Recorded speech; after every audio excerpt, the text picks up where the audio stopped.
બધા જ જાય. હા મળી તળિયાના દેવ મળી 70% પ્રશ્નો રવિવારે એવા તમે તળિયાના દેવનું 6 મહિનાથી કરી રહ્યા છીએ પણ અમને કોઈ રિઝલ્ટ મળતું નથી. જો હા તમારે જો હા જો મેં કોઈ દિવસ કીધું નહીં કે તમને ભોગાન દઉં, ના મળી. કારણ કે મારા ભગવાને મને એટલું કઈ મોકલી છે કે ભગવાન માતા જગતમાં માણસ ના નડે. હા મળી.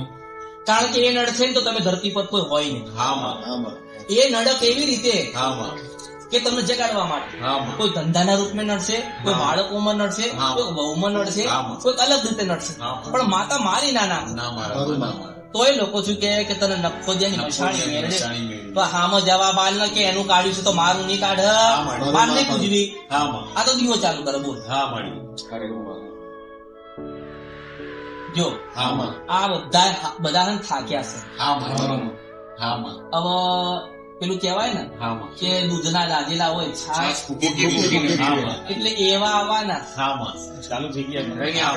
આ હવાર થાય ને જો આ હવાર થાય ને એટલે લોકો નહીં કહેતા કે અમે માતાજી દર્શન કરવા, પણ બોલ માંગવા જ જાય. કોઈ ભગવાને કીધું નથી અને કોઈ ભગવાનની એવી શક્તિ છે નહીં કે તમને આપી દે. પણ હું એવું કઉ છું, એવી ભક્તિ કરો, એવી સેવા કરો, એવું દાન પુણ્ય કરો કે ઓલા હાલવા પણ મજબૂર થવું પડે. મારી સુધી ના આવ્યો હોય, મને ના મળી એકતા હોય તો હું એવા આશીર્વાદ આલું છું કે મને એવું યાદ કરો કે તમારી દુઃખવાળી સુખવાળી જે કોઈ માતા હોય એના સપનામાં લઈને આવું. મારા પૂજન તમે ના આવશો તો કઈ નહીં. શ્રદ્ધા અને જો મેં એવું નહીં કીધું કે તમે કોઈ બીજી જગ્યાએ નહીં જવાનું, તમારે બધે જવાનું, તમારે બધે ફરવાનું અને બધું કરીને આવો એટલે પછી મારી પાસે બેહવાનું અને 4 પ્રશ્ન મને વધારે કરવાના. તને ખબર પડવી જોઈએ કે મહેંદી કોણ કેવા. પણ પહેલાના સમયમાં ને પહેલાના સમયની અંદર જે ગામ હોય ને આ ગામ એ ગામ ની અંદર કેવું હતું કે ગામ ટોળો કહેવાય. તો ગામ ટોળામાં 2 જ દેવ બેસતા, એક હનુમાન ને જોગણી. તો પછી આ તળિયાનો ગોગો આવ્યો ચાથી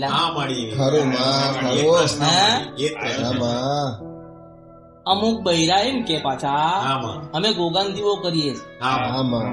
ગોગાન દીવો થાય ખરી? હવે સૌથી પહેલા ખબર જ ના ગોગો શું છે બોલ. એ તો મહાન યોદ્ધા હતો જે ગાય ના ગોવાળની પાછળ પોતાનું જીવન સમર્પિત કર્યું.